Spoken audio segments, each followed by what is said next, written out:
Looks like we have people trickling in. I think we can go ahead and get started if that's all right with you, Dr. Desai. Let's get started. Okay, so I will start us off. I just want to say hello to everybody that's with us tonight, and thank you for joining us for our webinar series, Residency Real Talk with Dr. Samir Desai. We're really happy to have you here tonight. Just to briefly introduce myself, my name is Alyssa Harlow, and I'm the Director of Marketing here at MD2B Connect. Sure that I've spoken to you in some way, shape, or form, but if you haven't seen me here on this webinar yet, it's nice to put a name to a face, so nice to meet you. We're going to go ahead and start the night by going through the Google form questions that you guys had submitted. If there is time at the end, we will open up the floor for questions in the chat. So I guess we'll see at the end. If we do, we'll let you know. You guys can submit your questions there. But if you have any questions throughout the webinar, feel free to put them in the chat as well. And if there's time at the end, we'll go through those.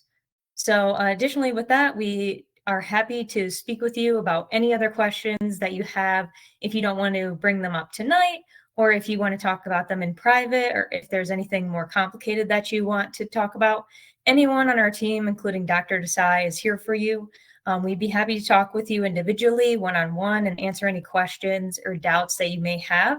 Additionally, if you have any specific questions, Dr. Desai and our team are ready to help you. We want to see you guys succeed. So please don't hesitate to reach out to any one of us, including Dr. Desai.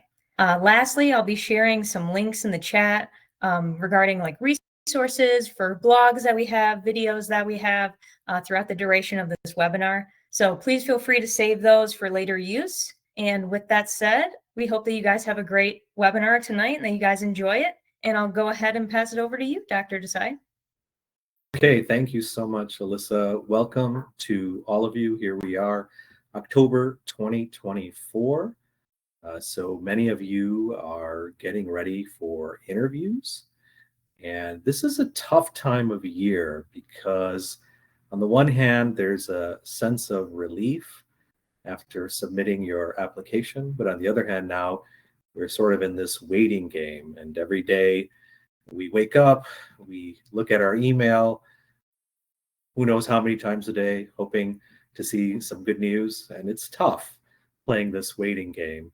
And so we're going to talk today about how to keep yourselves busy and focused so that when those interviews do start coming in, you are ready to make the most of those excellent opportunities. And, one of the things to remember is that it is very early in the season. So I've had a number of people reach out to me expressing concern about how they haven't received any interviews. And that is not at all unusual right now in the early days of October.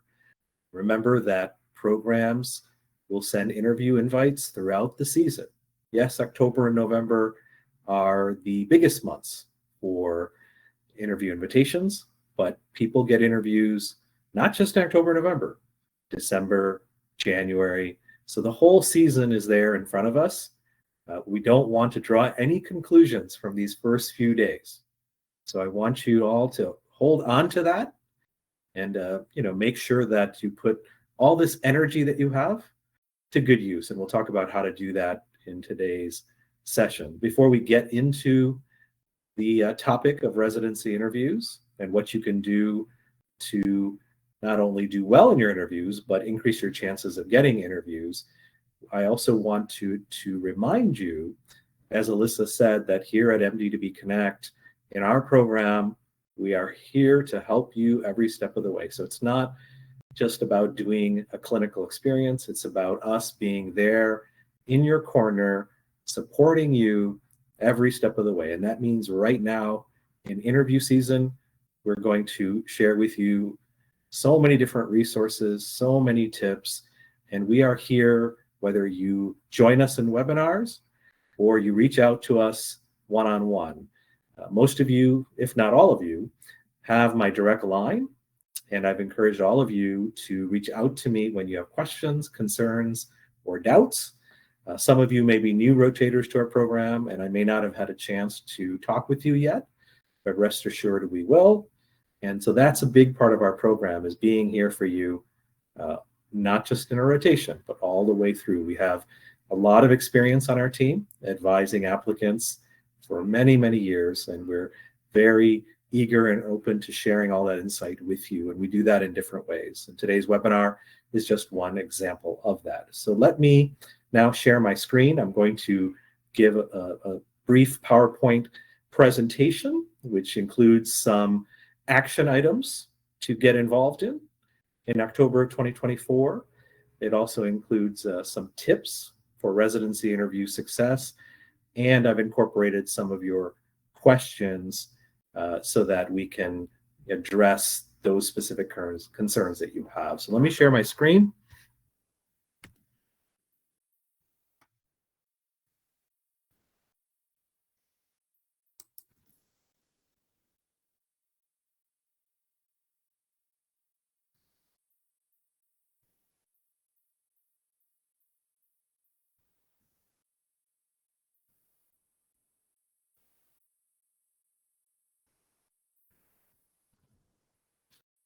Alyssa, can you see my screen? Yes, but nothing has come up yet. Okay, here we go.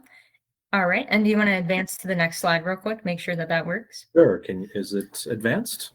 Yep, all good. Okay, great. So as we said, what is it that we should be working on right now? Here it is, October 2024. So if you haven't submitted your application, now is the time to do so. Remember that each program is going to receive many, many applications, and a lot of those applications come in either before September 25th or within the first few weeks following September 25th. So if you haven't turned it in, if there's anything that's holding you back from turning it and you're not sure what to do, I want you to reach out to me so that we can talk about your specific situation. But in general, in most cases, you are better off applying sooner rather than later. You may see on program websites that they will take applications up to a certain date. Each program has their own application deadline. But if they get through enough applications, and from that set of applications, they have enough viable candidates to fill their available interview spots, then those applications that are submitted later on in the season may not receive the consideration that they would have if they had been submitted earlier. So do reach out to me if you're having a tough time getting your application out. We can talk about your specific situation. Now, October 2024 is also a time to update programs. So even in our best case scenarios, when we try to do everything right, sometimes there's aspects of our candidacy that are not available at the time we submit our application. We may have taken a step exam close to the application submission date, and that step exam result may not be available. And so if it becomes available, that would be a reason to update a program with the new step result. We may have gotten a letter of recommendation and perhaps it was uploaded just before September 25th, or maybe we're in a rotation right now and that letter is going to be uploaded sometime in October. In those scenarios, when it is uploaded, we want to communicate with the program so that the program knows that there is another aspect of your application that is now available. And so there can be any one of a number of reasons why you would need to update a program. And I would encourage you to think about that and do that through the season. Networking. Networking is an important part of this residency selection process. It can help our application be noticed. A lot of people think that networking ends when we submit our application, but networking doesn't end when we submit our application. It should continue in the months of October, November, December, and even January. I can tell you many examples of networking efforts that occurred after the application submission that netted interview offers. So that's not something that you should take your foot off the gas. So keep networking. Now, as you've been networking, you may have come across some people who have now become your advocates. These are people who may be able to reach out to programs on your behalf. For example, if you have a senior who's in a residency program, or you've been connecting with alumnus from your medical school that perhaps you've met while you've been here in the US, and that person has expressed some interest in advocating for you. So whoever it is that you have as advocates, they have to take action. They have to know that you want them to take action. They have to know what action you want them to take, and they have to know how to do it.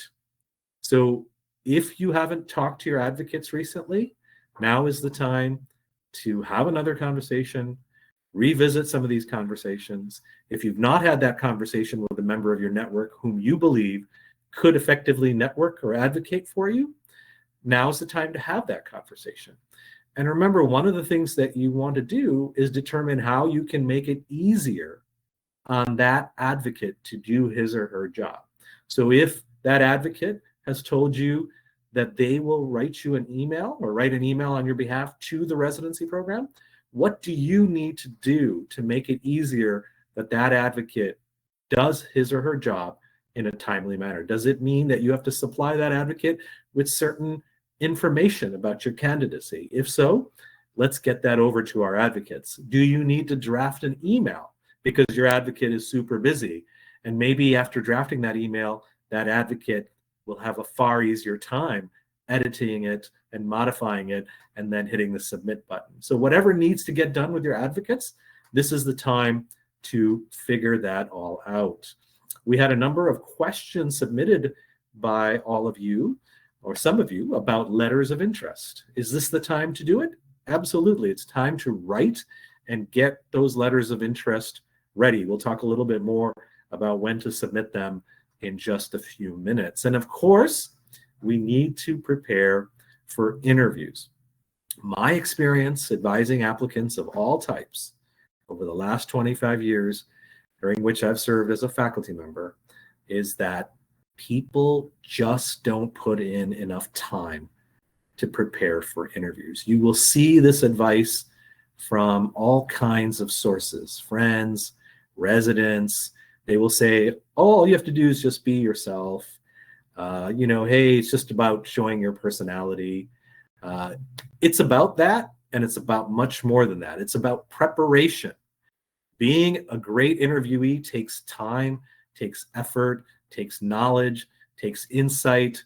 There's a lot that goes into it. And so hours upon hours are required during interview season and getting yourself ready.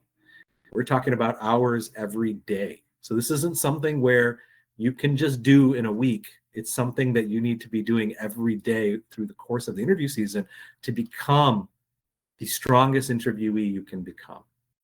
And you all have the potential to do that. And that's why we're here today to talk about how to get yourself to that point. Okay, so what are the goals for the residency interview? So the program has goals and the applicant has goals. Now, if you've been given an interview invitation, you have made their cut. Typically, a program is going to interview 10 to 15% of their applicant pool. So they have looked at you, they have deemed you a viable candidate for being a trainee in their program, and they are now eager and excited to meet you. So they like you. So as applicants, we have to remember that when we get an interview, we are someone who has been liked by that particular program. And now it's a chance for us to talk about the things that drew their attention to you. So programs' goals are to determine, first and foremost, are you going to be a successful resident in their program? They have other important goals as well. They all have a mission. Every residency program has a mission. They have a purpose. They have goals, and they are trying to determine how well you align with their mission. This is the concept of fit that you keep hearing about.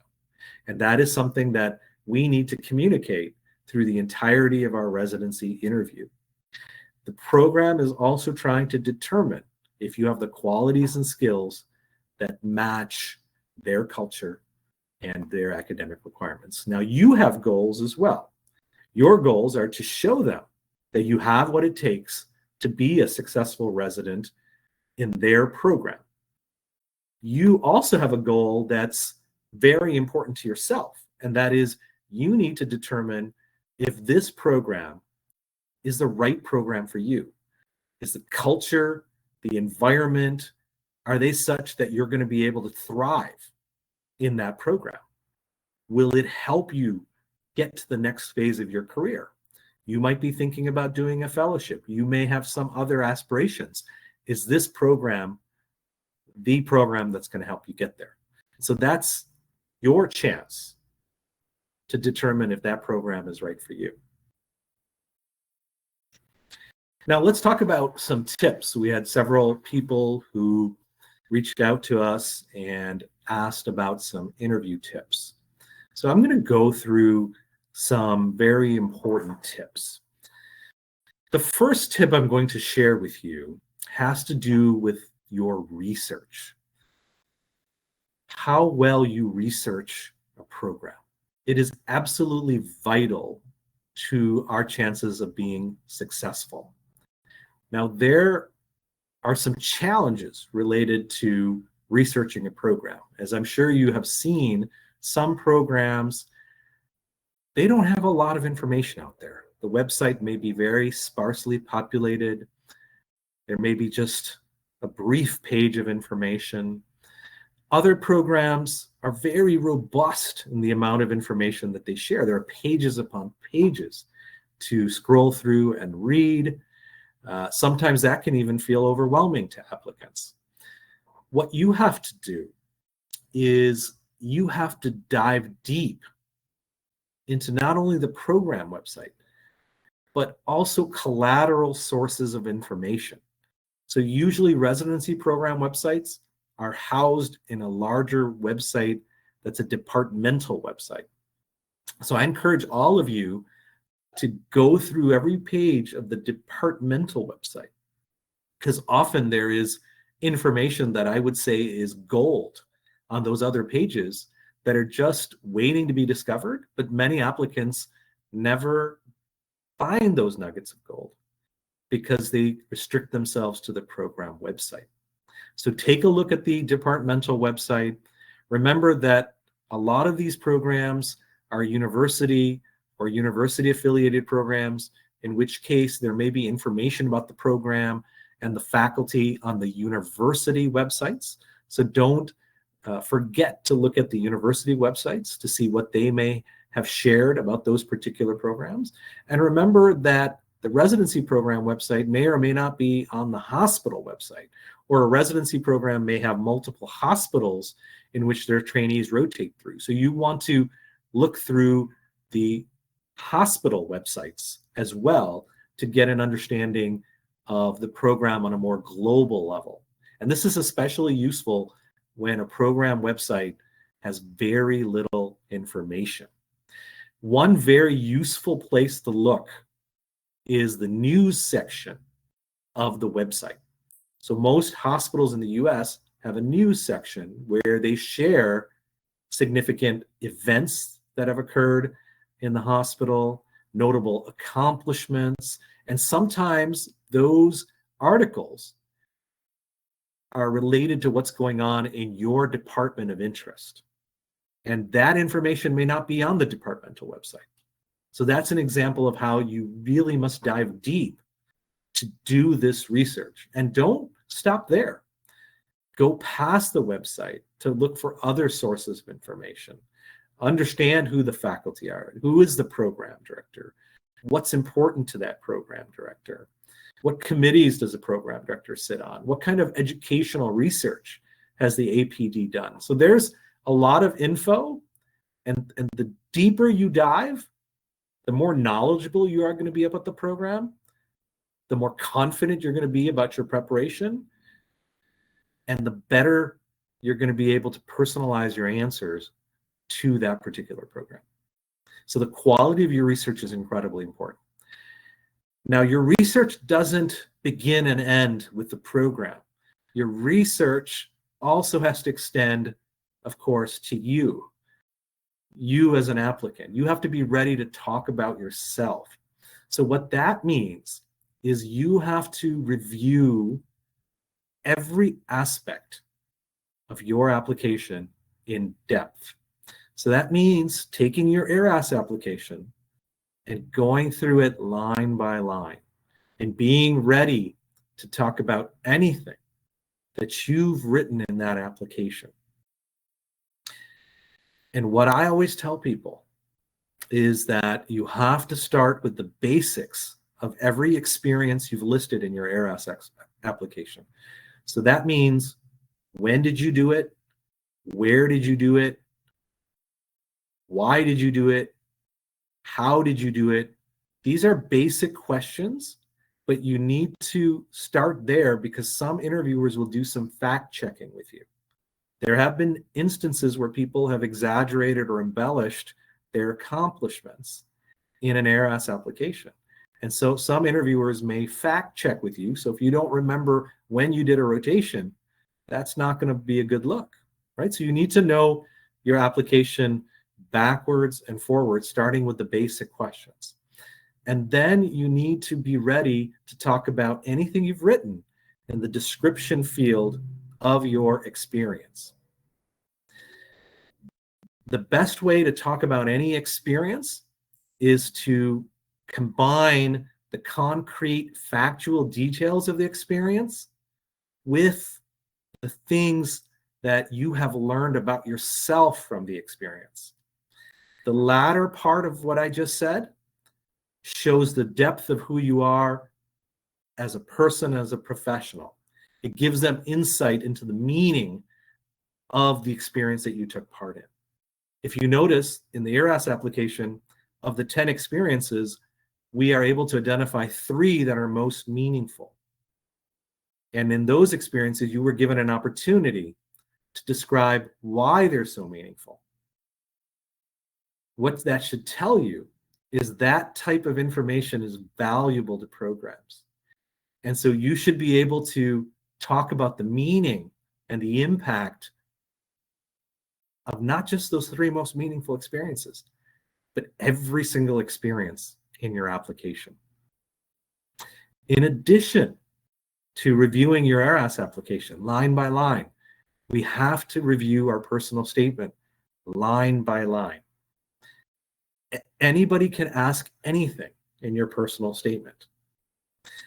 So we have to remind ourselves of what we've written there, and we have to ask ourselves, what might someone ask about that? So go through it line by line. It's not unusual for someone to ask why you use a certain word. Maybe you used an adjective, and maybe that adjective fit really nicely in that sentence, but maybe it's not a typical adjective you use. You need to understand what that adjective means and be able to talk about why you might have used that adjective. Okay, and that is particularly important because we often share our statements with our family, our friends, our faculty, and they often make corrections and they may make suggestions on ways to phrase things. So we need to be ready to talk about what's in our personal statement. We also need to be aware of what they may be concerned about. Are they going to be concerned about a gap in our background? Are they going to be worried about a low step score or an attempt on one of the USMLEs? Are they going to be worried about your lack of US clinical experience because you couldn't get over here to the US because of visa difficulty? Whatever you think they may be worried about, we have to prepare for that question in a residency interview. So there's a lot to think about along those lines. Most of these interviews are going to be virtual. There may be a few programs that invite you for an in-person interview or do hybrid interviews where you're given a choice between a virtual and an in-person interview. Now, with virtual interviews, just as is the case with in-person interviews, eye contact is really, really important. Eye contact is part of our body language, our non-verbal communication. When I interview residency applicants for our program, doesn't matter what applicant type they are, USMD, DOSDO, IMG, one thing I see time and time again is poor eye contact.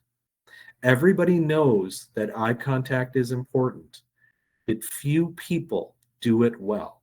So one of the things that I want you to do in your residency interview prep is practice your eye contact, record yourself doing these virtual interviews, play it back, and pay attention to your eye contact and your nonverbal communication. Get feedback from those around you about that. Now, one thing that happens very commonly with eye contact is people understand that it's important. They may do a better job of making eye contact right off the start from the interview, but then they forget. And the reason we forget is because we do these video chats, this FaceTime, the Skype, the Zoom. We do it more often with our family and friends. We don't do it to interview. And so when we do it with our family and friends, we look at the screen. And on most devices, when you look at the screen, it looks to the other person like you're looking down. To an interviewer who you have no relationship with, if you look at the screen and to them, that comes across as you looking down, that will significantly impede your ability to form a strong connection with that interviewer. So I want you to really work on eye contact. Now, what else do we need to pay attention to in these interviews? We need to pay attention to the beginning of an interview. What happens at the beginning of an interview is there's going to be a bit of an introduction, and some interviewers will engage in some small talk with you. Now, small talk is something that is very American. It's not something that's terribly common in many other countries across the world. Even US MD and DO applicants who are used to making small talk struggle to make small talk in interview situations because they feel very nervous. So even if they're quite good at it, they sometimes will struggle. Now, as international medical graduates, we have a bit of a, even more of a challenge, right? Because we may not be used to making small talk. So one of the things that I want you all to do in the coming weeks through the interview season is to practice your small talk. When you go out to Starbucks to get your cup of coffee, when you go out to Panera to get a bagel, when you go to the grocery store to pick up a few items, make some small talk with that cashier. It is perfectly acceptable to do. If you can do it and you practice it, it will feel better for you in an interview situation. Now, the small talk questions are going to be things like, how are you? How's your day so far? They may ask what you like to do for fun. They could ask, how's the weather wherever you are? So whatever it is, you have to be ready to make that small talk. And that's why I would encourage you to push yourself to do that and to at least think about the type of small talk questions that could come up in an interview, because quite often they will be at the beginning of the interview, right? And that's going to be part of the first impression you make. So make sure you think about that. Another thing to think about is timing your answers as you prepare them. When you first create your answers, do not time yourself. Create the best answer that you can create, even if it's 5 minutes long. After you create the best answer, then it's time to make some edits. Now, a typical interview, and there is some variance to this, but a typical interview is about 20 minutes long. Now, usually an interviewer will give you about 5 minutes to ask questions. So you can expect that there's going to be 15 minutes of back and forth between you and the interviewer. And you have to be ready to answer those questions and to do it in a way that each response is of sufficient duration. So what is the sufficient duration? So remember that an interviewer may have an agenda. Some interviewers have a set list of questions that they want to get through, and it is imperative to them that they get through those questions. So if your answers are going very, very long, it will prevent them from completing their agenda.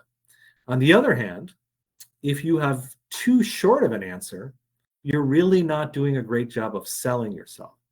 And that is going to affect the way in which you're rated for your interview performance. The sweet spot from my conversations with faculty in many different specialties when I go to different academic conferences is 90 seconds for most questions.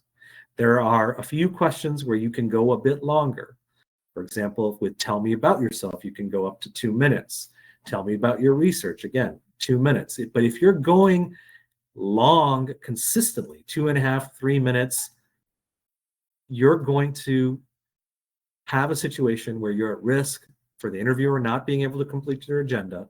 And even if they don't have an agenda, there's only so much that the human ear can process. So it's important to make sure that you bring those answers down into that 90 seconds, 90 to 120 second range. Now, what else do you have to remember? One thing you have to remember is that you're going to be asked all sorts of questions. There are a lot of questions out there. If you've begun your interview prep, you've probably seen hundreds upon hundreds of questions, right? You pull up a residency question list and you look at it and you say, oh my goodness, there are so many questions here.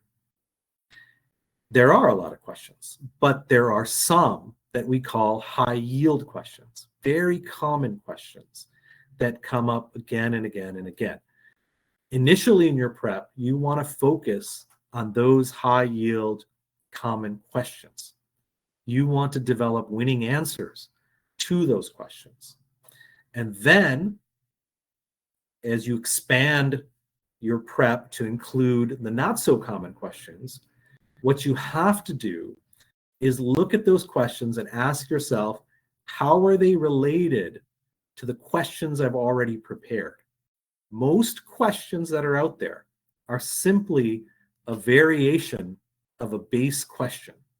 So for example, if I asked you, why are you interested in our internal medicine residency at the Baylor College of Medicine?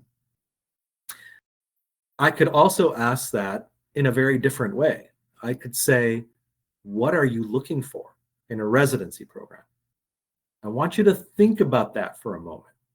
On the surface, those two questions sound very different, but they're really the same question. So if you've constructed your why are you interested in the Baylor College of Medicine answer, you have to simply adapt that answer to the variation of that question. What are you looking for in a residency program? So the same points you've created for Baylor, you're going to adapt a little bit to make Baylor sound like what you're looking for, right? So if somebody said, describe your ideal residency program, that's yet another way to ask the same question. So one of the things that I want you to do in your prep, as you have these long lists of residency interview questions, is I want you to categorize questions into groups where they have similarities. That's going to cut down on the time that is required for you to prepare for these interviews.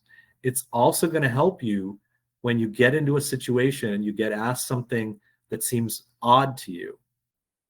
You just will be able to recognize that it's a question you've already prepared for, if you recognize that it's a variation of the base question. More on that in just a little bit. Now, what's everyone's greatest fear? Everyone's greatest fear is that we're going to be asked a question that we don't have an answer to, right? Someone's going to ask us something super difficult. We're not going to know what the answer is. I want to tell you something very important. If you find that question is difficult, chances are that everybody is going to find that the question is difficult. So that's the first thing I want you to remember. The second thing I want you to remember is that it is very rare for an average answer to a difficult question, or even a suboptimal answer to a difficult question, to ruin your chances of getting it ranked high at that program. But as an applicant, we assume that that might be the case. So what ends up happening is we get asked a difficult question in an interview, we don't have a great answer, and we start to perseverate over that in our mind. You know, our anxiety level starts to climb. We start to think we're not doing well. And then guess what? Our anxiety bleeds into the rest of the questions we're going to be asked in the rest of that interview. And now our interview performance starts to decline. So what I need all of you to do is to remind yourselves that one suboptimal answer does not ruin your chances. You have to recover from it. You have to show that resiliency, recover from it so that the next questions you have, you're ready to show your true abilities. That is a very important point. Now, another important point has to do with fit.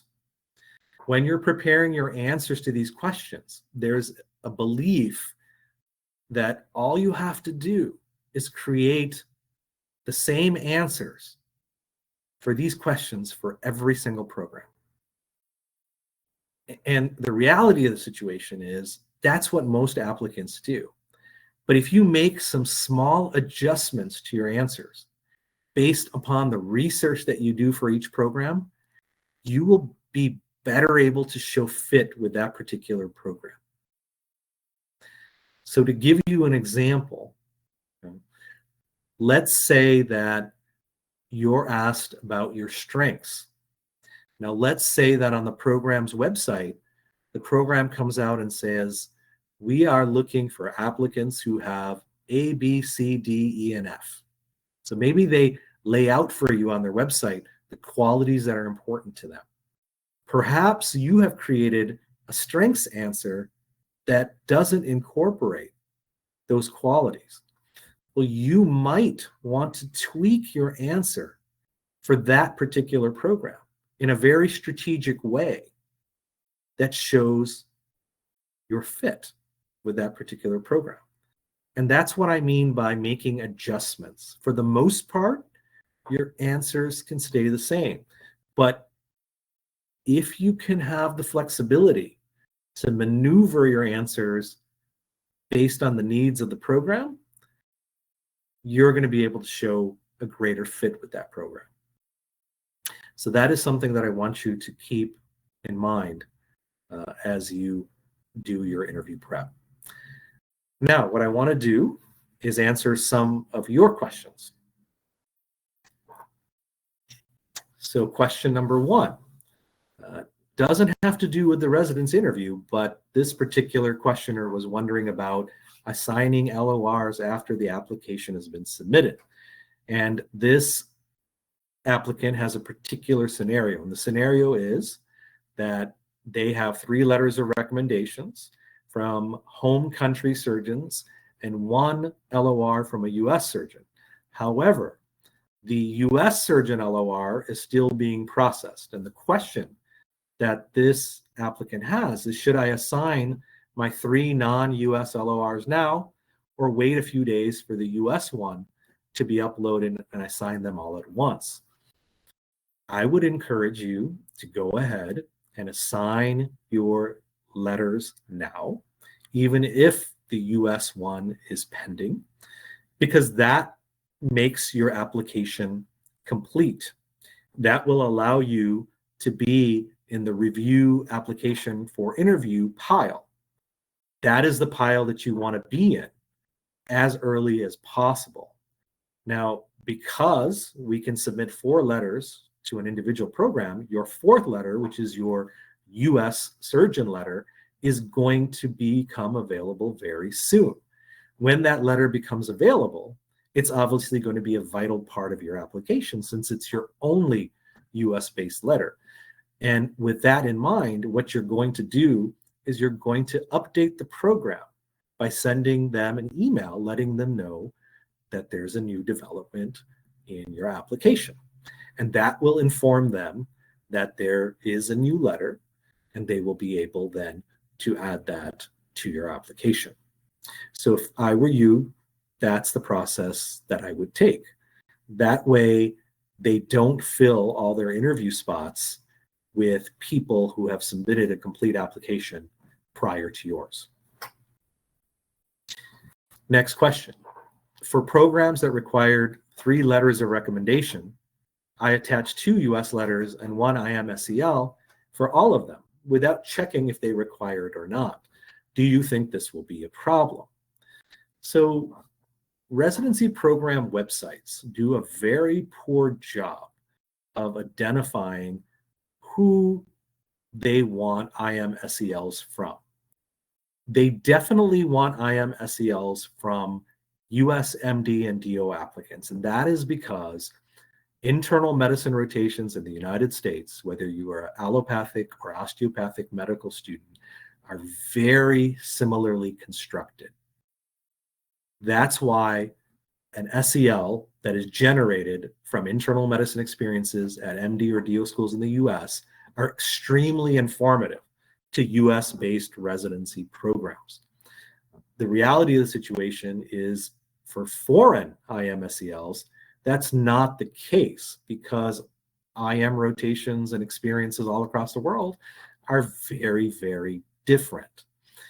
You probably remember looking at websites and probably uncommonly seeing any distinctions that programs make between SELs for USMD DOs and IMGs. There are a small percentage of programs in internal medicine that require IMSELs from IMG applicants. Even in those programs that require IMSELs from IMG applicants, people match into those programs without IMESLs. So that tells you that IMESELs are not the most vital part of an application. But in this case, if you've applied with 3 letters, including 1 IMSEL, you are just fine because most internal medicine programs ask for 3 LORs.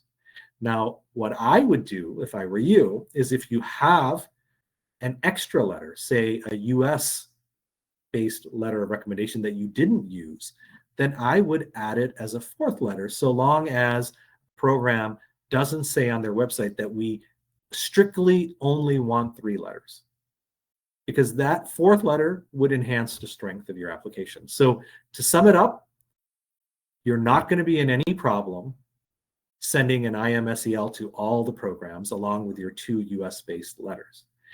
If you have a 4th letter from a US-based physician, that would be recommended to be sent to all your programs to strengthen your application even further. Now, we have questions about letters of interest. How important are letters of interest? So the answer to this is it depends. They can be very important, but it depends on the program. Now, I belong to an organization in internal medicine called the Alliance for Academic Internal Medicine. So we're a group of professors, academic types who get together and try to recommend best practices in residency selection. And what we're trying to do is increase the transparency of the process. Unfortunately, things are not as transparent as they should be. They've improved, but there's a lot of haziness to this process, and one of which is in letters of interest. Very few programs have very specific policies that are outlined and made available on their programs about letters of interest. What I can tell you from 25 years in the field, that I have seen many, many, many examples of letters of interest helping people get interviews. Now, however, we're in this era of signaling, which is just a few years old, and we don't have a lot of data on how letters of interest are received in the signaling era. That being said, I still am a proponent of sending letters of interest unless a program comes right out and says, we do not want any pre-interview communication. That could be expressed on a program website. It could be expressed through an ARAS communication. So some of you could have received an email from a program saying, we've received your application. We will now need time to review it. Please do not reach out to us during this review period. So any messages of that sort that you've heard, whether it's program website, ARAS communication, an open house that you attended, anything that strongly suggests, no, we don't want a letter of interest, you don't want to break their rules. You want to follow and adhere to their policies. But short of that, you have the freedom to send a letter of interest. Now, how effective will it be? It depends on the program's philosophy. There's so many variables involved in this, but what we do know in the signaling era is that not all programs get the same number of signals. Some programs get a disproportionately high number of signals relative to other programs. When we've researched this issue a few years back and looked at a range of internal medicine programs, the number of signals sent varied from anywhere from over 1,000 to as low as 22. So you can imagine that a program that gets relatively few signals, they may take a letter of interest and look at it very differently than a program that has over 1,000 signals. So my viewpoint is that letters of interest can be effective as long as they're done well, and that we will talk about in a minute. Now, the next question related to letter of interest is, when should you send a letter of interest? So the objective in sending a letter of interest is to bring attention to your application. You want the program to take action from your letter of interest, and the action you want them to take is you want them to look at your application. And then if you've done a great job of putting that application together, you're going to have a stronger chance of securing an interview. The whole idea of this letter of interest is to show them that you're somebody who is interested, who is a good fit for their program. And so ideally that communication has to be received before they fill up all their interview spots. Now, programs offer interview spots in different ways. Some programs may release them all at once. Some programs may drip them over the season. So what we need to do as an applicant is do the best that we can to identify and understand when those invitations will come out. It's easy to say, but much harder to do, because again, despite our group's efforts to make programs more transparent, not as many programs as we would like are transparent about their interview invitation process. So what do we do in lieu of that? We have to use all sources of information to help us ascertain when interviews will be sent out. So that means going to the website, seeing if there's any specific language there, reaching out to the residents in the programs that you know to see what insight they have about when interviews will be extended. If you've acquired any of that type of information from meetings you've had with the program, virtual open houses, virtual meet and greets, you utilize that information. Some specialties use uniform interview release dates, so then you do have an idea of when those interviews are going to be released. So you have to use everything at your disposal to do this. That being said, of course, it's not easy. If you have no information whatsoever, the general rule of thumb is to try to send these in mid-October. That way, the program has had a couple weeks to kind of do some of the logistical and clerical things that they have to do with downloading applications, splitting up applications for review, and you still have 6 weeks left in the peak interview invitation time of October and November. So if there's no information available, aim to send them in mid-October. Somebody asked, what can I do if I don't have an interview invitation? Well, if you don't have an interview invitation right now, the most important thing to do is to not panic, because as I said earlier, you're not expected to have an interview invitation right now. You may hear some stories of someone getting an interview here or an interview there, but the majority of applicants haven't yet heard from programs.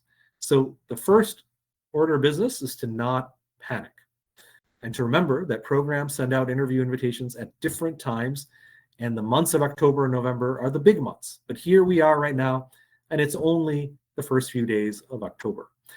But that doesn't mean we should sit silently and do nothing. It means that it's time to be proactive, and by doing some of the things that we've been talking about, working on our emails and letters of interest, reaching out to our advocates and figuring out what needs to be done to support them, continuing our networking efforts, Some of you are attending conferences in the months of October, November. Those are great places to meet people, to network, to get advocates, to advance your situation at different programs. Some programs are still having open houses and meet and greets, although that's not as common as it was in August and September. So we have to still be active and focused. And then we also have to send updates. So if all of you are working on things right now, keep working on those things. Keep doing something that will allow you to provide an update, because it gives you a reason to communicate with a program. So if there's some abstract you're working on and you just have to do a little bit more, this is the time to get it done. It's just so that, again, you can get it done, submit it, and you have a reason to update the program with some new information. Next question, what's the best way to prepare during the interview period if we haven't received an invitation? So preparation begins now. You don't know when that invitation is coming. It could come tomorrow, it could come in 3 days, and guess what? You may not have a lot of time between when that invitation comes and when you actually have to interview at that program. We don't always get a long list of choices of interview dates. So even though we get an invitation tomorrow, they may only offer you dates that are 1 or 2 weeks down the road. So if we're not preparing now, we're losing out on valuable time to get ourselves ready for the interview. So we need to prepare now. Now, how do we prepare? So all of you, with the exception of possibly our newest rotators, have received our 2 books, one of which is the red book called The Successful Match. In that book, there are 150 plus pages of interview prep.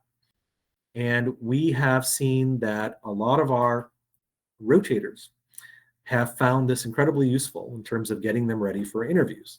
That's not the only resource we have. We have a blog, not at MD2B Connect, but we have a blog. We have blogs on both websites, I should say. We have residency interview information on both websites, but we have many more on the Successful Match blog. So I encourage all of you to go to thesuccessfulmatch.com and explore the residency interview articles there. We also have a podcast called Success in Medicine, and I have devoted some episodes of the Success in Medicine podcast to interview topics. So that's something that you would want to listen to as well. Somebody asked, should we participate in a mock interview before receiving an invitation? Absolutely. Doing mock interviews is an excellent form of preparation, and you should be doing them even before you get interview invitations. The only thing you can't do with a mock interview when you haven't received an invitation is you can't tailor your answers to a particular program. So one of the important questions you're going to have to answer is, why are you interested in our program? And you can't necessarily do that in a mock interview if you haven't received an invitation, but you can do pretty much everything else. And I would highly encourage you to take part in mock interviews. Somebody asked, do we have any tips for preparing in the specific specialty we have applied for before receiving invitations? So again, all the tips that I gave you earlier apply to any specific specialty. If you're applying to multiple specialties, you have to invest more time. There are some specialty-specific questions you have to be ready for. Why are you interested in our specialty? That is one of them. What are the pros and cons of our specialty? What's an important issue that our specialty faces? What concerns you about our specialty? So yes, there are specialty-specific questions that you want to prepare for. And you also should become familiar with the interview process in your specialty. A lot of the professional organizations in different specialties have released interview policies and statements. Many of these were released during the COVID pandemic. Some of them have continued to be released even after we've emerged from the pandemic, but they give you some insight on what interviews may be like. Some specialties are known for doing behavioral interview questions, not necessarily the whole interview being behavioral interview questions, but some of the questions will be behavioral interview questions. And so those are the types of things you need to do and know for your specific specialty. And of course, you have to identify and prepare for the common questions that are asked in that particular specialty. Now, somebody asked, other than reading the Successful Match book, how can I prepare for the interview? So the Successful Match blog, I'm going to go through some blog posts there to show you what you can find there that complements the 150 plus pages of interview prep in the Successful Match book. So what you can see on the blog: mock interviews and body language for the residency interview. We just got through talking about importance of eye contact. So you learn in this blog post much more about body language. What should I do if I don't know the answer to a question? That's the subject of one blog post at thesuccessfulmatch.com. So I would encourage you to take a look at that. How to respond to the residency interview question: why are you interested in our residency program? Arguably one of the most important questions you'll face on the interview trail. So we have a great blog post on that topic. What should I do if my interviewer asks illegal questions during the residency interview? We address that on the blog. Anxiety: how do I stop being so anxious during my residency interview? So that is a topic of concern for many people that we address. Questions not to ask in an interview. Yes, there are questions that you shouldn't ask. What are they? You'll find that on that blog post. How do I answer behavioral interview questions? We just got through saying that some specialties, it's more common to ask behavioral interview questions. So we have a blog post on how to do that. The next blog post is extremely important. It's 275 common residency interview questions. We categorize these questions in different groups. So remember how I said earlier that it's important to understand how questions are related to one another? This blog post will help you get started on seeing the similarities between questions. What are the questions to ask residency program directors? That's the subject of one of our blog posts. So on and so forth. So a lot of nuggets of gold in these blog posts. So please go to thesuccessfulmatch.com and access the blog. Another question that we had: any good questions to ask the faculty? So most of your interviewers will give you a little bit of time to ask questions. Generally, in a 20-minute interview, you have about 5 minutes to ask questions. Although I will say to you that there have been instances where people give you a lot more time. So in a 20-minute interview, you could get 10 or 15 minutes to ask questions. So what that means is that you have to have a sufficient number of questions ready to go. Now, what are some good questions to ask? These are actually podcast episodes that we've done that will give you some insight on some examples of good questions. So please go to the Success in Medicine podcast, and where you can access, if you're going to interview for internal medicine, some questions you might want to ask your interviewer. And then if you are interested in family medicine, there's a podcast episode on that as well. What's the best way to answer if a program directly asks if you've applied to multiple specialties? Now, this questioner gave us some additional information. He or she said, I don't want to lie, but realistically, it would be foolish as an IMG not to have a backup plan. What's a good way of saying this without it sounding like I'm not committed to the specialty? Now, I want to tell all of you that it is not appropriate for a program to ask an applicant to reveal the name, specialties, geographic location, or other identifying information about programs to which the applicant has applied or may apply, or about interviews. Now, these are not my words. These are the actual words of the NRMP. So this is not an appropriate thing to do. It is considered a violation. That being said, there are some interviewers that are not up to speed on the rules of the match. So occasionally an interviewer may make an error and commit a violation and ask you this question, not because of any ill will, but they just think that it's a reasonable question to ask, and it's not. So if you get asked this question, you have to, in advance, have some thought given to how you're going to answer it. Now, there are different ways to answer it, and it's very hard to know what the intent behind the question is. Does the interviewer want to see commitment to the specialty? And in their mind, if you're applying to anything else, that would indicate that you're not fully committed. It's very hard to know what they're thinking, but that's your worry. And so in order to answer it, you have to decide what's right for you. Now, I never advocate lying. That's not anything that I would recommend in an interview, but you're not under any obligation to give everything that you want to give, like everything that you have, you don't have to give. For in other words, instead of answering the question directly, you could talk about your commitment to the specialty. So for example, if you're applying to a competitive specialty, you might start by saying, this is a specialty that I absolutely love and that I've been fully committed to ever since discovering it as a third-year medical student in my home country.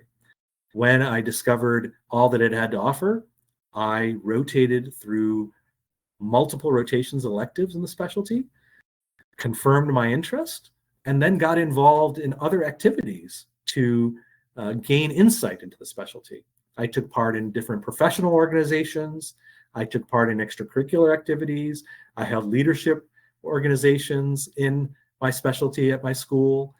And then I was able to explore it even further when I came here to the US. I did 4 months of US clinical experience where I was exposed to inpatient and outpatient settings in the specialty. And the end result of all of this is I'm 100% sure that this is my calling. This is what I want to do. And I'm very excited to take this next step in my career. Now, that's an example of something you could say that shows your commitment to it. I never did address whether I'm applying to multiple specialties, but I am answering how excited, motivated, committed I am to that particular specialty.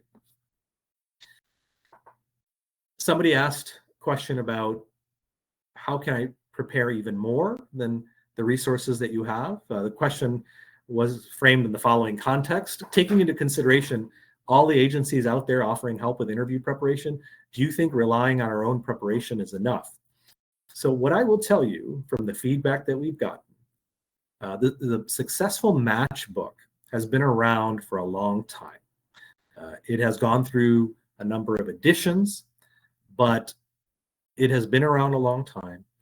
It has been named by the AAMC, the same organization that you all are dealing with the Residency Match and ERAS, as a high-value resource for the Residency Match process.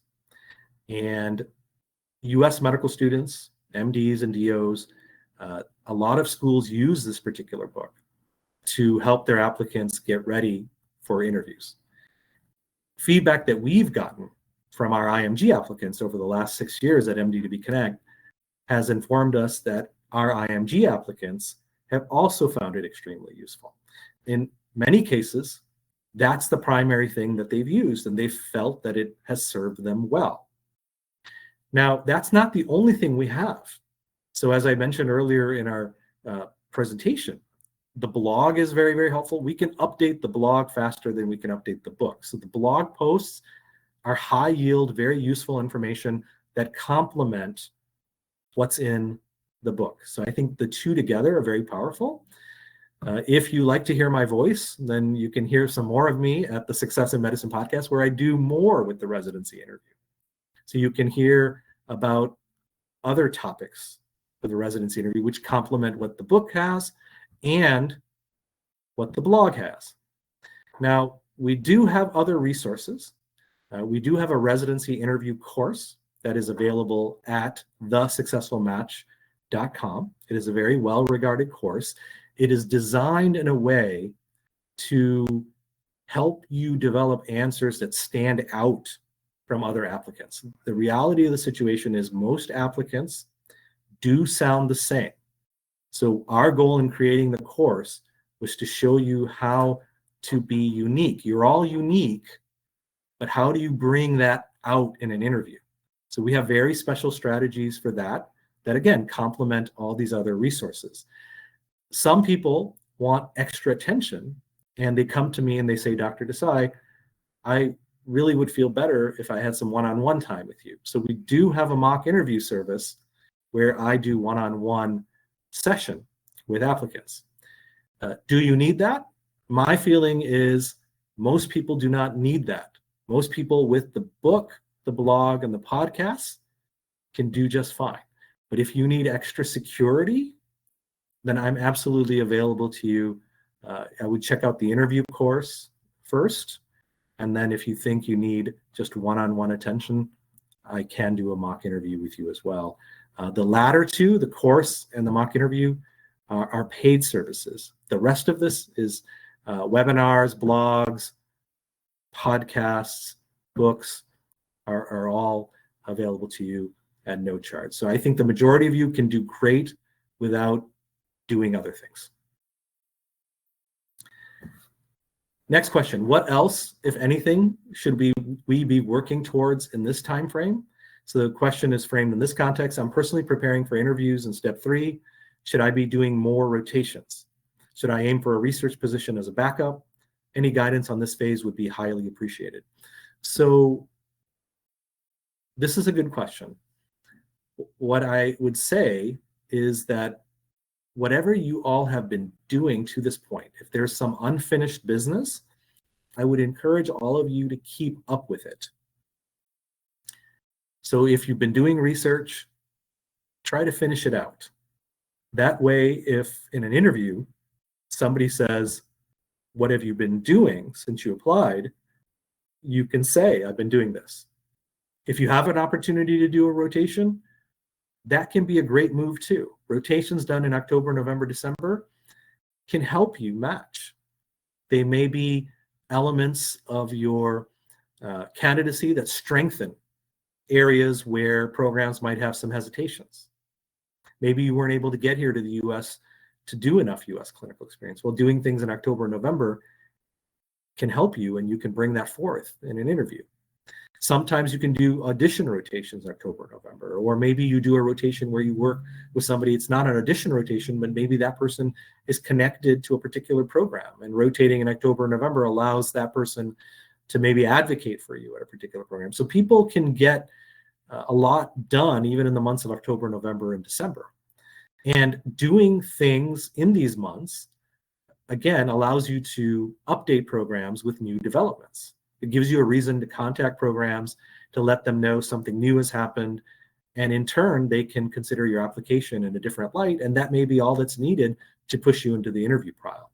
So if you have opportunities to stay active and do other things while you're preparing for your interview, there can be benefits to that approach as well. Okay, so I know we have some other questions that were submitted. Alyssa, I think there were a few more that were submitted more recently. Is that something you want to share? Yeah, so we have like 3 questions that we have that we were able to receive before tonight's webinar. I can go over those right now. So one of those questions was how to answer the tell me about yourself interview question. That was the main question. An additional question to that is how to answer time when you resolved you've resolved a conflict if you don't really recall a particular instance during the interview, and then insight on letters of interest and when to. So I think that one was mostly answered. So basically just 2 questions that are common in residency interviews. Tell me about yourself and tell me about a time when you resolved a conflict. So tell me about yourself, very common question. It's often the first question that's asked in a residency interview. It's something that we often call a positioning question, and your answer is a positioning statement. So what that means is what you say in your tell me about yourself answer may dictate where your interview goes. That holds true if an interviewer doesn't have a set list of questions they're going to ask you. If they're going to be asking you questions based on what you say, maybe it's more of a conversational interview, the direction in which your interview goes will be based on what you share in the tell me about yourself answer. Now, how you construct the answer to this question should take into account the types of interviewers that are out there. So you would assume that your interviewers will read your application in great detail. And some do, but some don't. Some people just kind of leaf over the pages of your application. They just kind of just scan the different pages and pick up some things. Some people are looking at your application for the first time while they're interviewing you. They may not have much knowledge of you. So if you know that there are these types of interviewers out there, then when you're constructing your tell me about yourself answer, you can construct it in a way that makes you put in your answer key things about yourself that would bring an interviewer up to speed about you and would allow you to exert some control over where the interview goes. So for example, if you're interviewing at a program, let's say it's a family medicine residency program. And let's say a big part of the family medicine residency program is community outreach. Let's say they have a community medicine rotation and they have a lot of well-developed initiatives where residents are involved in outreach. Now, let's say that in your background, you've done some outreach activities. Well, when you're constructing your tell me about yourself answer, you might decide to include that as a bit of your answer because you have strengths in that area and you know that that's important to the program. And by including that in your answer, you let this interviewer who may have just skimmed your application or maybe he's looking at your application first time, it's front and center in their mind. And now after you give their answer, they might ask you a follow-up question on your community outreach so that you are exerting some control over where that interview goes. Whereas if you constructed your answer only to include your hobbies and there was nothing medical about your answer, then that interviewer might have no idea that you've done all this outreach. So this is an example of how you have to be somewhat strategic about what you put in your answer. You can't overload your answer because it's 90 to 120 seconds. You have to pick what elements of your background you want to get across. Because if you're strategic about it and go with strong points, then you're going to have a chance to talk about those strong points right from the start of the interview. And that's going to create a very different impression in their mind than if they didn't hear about that because you chose not to include it in your answer. So those are some things that I would encourage you to think about in your tell me about yourself answer. Remember that point that I made earlier, that not all of your answers have to be exactly the same.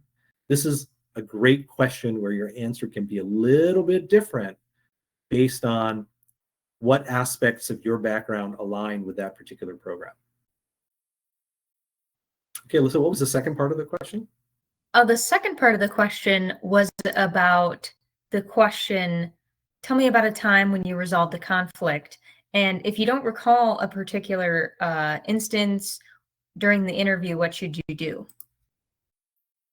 Okay, so conflict question is very important. It can be asked in a lot of different ways. It could be asked, how do you handle conflict? It could be asked in a behavioral interview way. For example, somebody could say, tell me about a time when you were in a conflict situation with a teammate and how you handled it.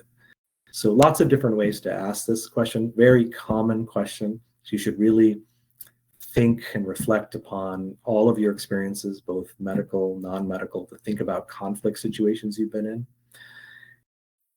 In US medicine, we've studied conflict in residency programs. In some studies, we have seen that conflict situation can arise as commonly as several times a week. It is believed by interviewers that no matter where you have trained, where you studied, where you've done your internship, that it would be unusual for someone to go through that kind of rigorous period of study without having a conflict situation. And I would say to all of you, those people who have told me in the past, I don't have a conflict situation, if I push them to really think hard, they usually come up with something. So if you can't think of something, it probably means that you just don't remember something. So some deeper reflection may allow you to pull up a conflict situation. If at the end of this thorough analysis, you can't come up with anything at all, then the best that you might be able to do is let them know how you would handle a conflict situation. Now, if you're asked a behavioral interview question, tell me about a time when you had a conflict situation, how you handled it. they want a specific example from your life. And if you can't give it, you may not get the full points for that answer if you have to answer it in a general way of how I handle conflict. So do spend some time deeply reflecting on this. Think about medical, non-medical, think about extracurricular activities, leadership, volunteer work. Usually there's going to be something that you find. Okay, Alyssa, any other questions? Yeah, I think we'll make this our last question since we're running out of time here. But our next question is about year of graduation. So this person is saying, is a year of graduation greater than 10 years a red flag that needs to be addressed during the interview? And they gave some context. They said that 5 years of practice in their home country and 5 years of PhD in the US makes up the 10 years. So the ERAS application now, with its limit of 10 experiences, it makes it harder for programs to easily appreciate gaps. In the old days where we didn't have this limit, it was easier to construct a timeline for a residency applicant and far easier to appreciate gaps. That's not to say that they can't tell in some cases, they can. And that's not to say that they can't ask applicants in an interview for a bit of a timeline. They might. So you want to be ready if you have a gap to be able to talk about your gap. Now, we always think about gaps as being something that's negative.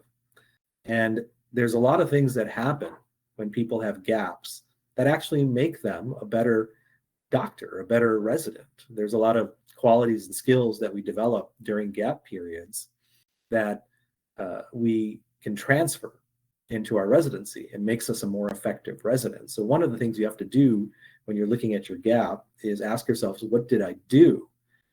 How did it shape me as a person, as a professional? How did I become a stronger teammate, a stronger leader through my gap period? And think about how that transfers over to residency. That's a big part of it. If during your gap you were very clinically inactive, perhaps you were focusing on your family, which absolutely nothing wrong with that, but maybe you were clinically inactive and maybe you're worried about that. Well, that's where you're going to have to emphasize the clinical activity that you've done more recently. So you've probably taken steps more recently to strengthen that area. And you're going to have to really make that a big part of your answer. They want to know what was going on during the gap because they want to make sure there wasn't any worst case scenario that might impact your ability to be an effective resident in their program. So you have to be ready to talk about what you did during the gap and then talk about what you've learned during the gap and how you've strengthened yourself after the gap. And if you can do that, you're going to be in a good position to reassure the program. So many stories of people with long gaps, 5 years, 10 years, 15 years, 20 years, that have been able to get into residency, and you can too, as long as you're ready to address it. Okay. Well, I think that concludes our webinar for tonight. So I will go ahead and finish us off. I just wanted to say thank you to everybody who joined us tonight and who submitted their questions using our Google form. We really appreciate your guys' questions. And for anybody whose question didn't get answered tonight, I highly advise you to reach out to anyone on our team, including Dr. Desai. We're always here to help you. We want to see you guys succeed, and we want to give you the tools to succeed. So please feel free to reach out to any one of us, and we would be happy to talk with you one-on-one. Additionally, with that, we hope that the webinar was useful for you, and there will be more webinars in the future. So our next ones will probably be mostly on interviews, and we'll be happy to help you guys with that in the future. So we hope you guys will join us for that. And I think with that said, I will go ahead and pass it off to you, Dr. Desai, for some finishing remarks. Yes, thank you, Alyssa. I just want to say to all of you that I believe in you all. There's a place for you in residency here in the US, and I want to do whatever I can to help you get there. Now that we're in the interview season, if you all can just stay in touch with me, let me know how things are going, reach out to me when you're concerned, you have some worries, doesn't matter what it is. if I can be a resource to you to help you through this process, I'm happy to do it. I want to see all of you succeed. I want to see all of you get that position that you covet. And whatever we can do, Alyssa and I, the whole team, we're here for you to do that at MD2B Connect. So don't hesitate. Just reach out. I'm not going to be too busy. I'm going to get back to you. It might take me a day or two because I'm in the hospital, but we will find a way to connect, and I will find a way to see what I can do to help you. So please do reach out. Know that we're all rooting for your success. And so anything you need, reach out. Thank you so much for joining us today. All the best. Thank you guys so much for joining us. Hope you have a great night.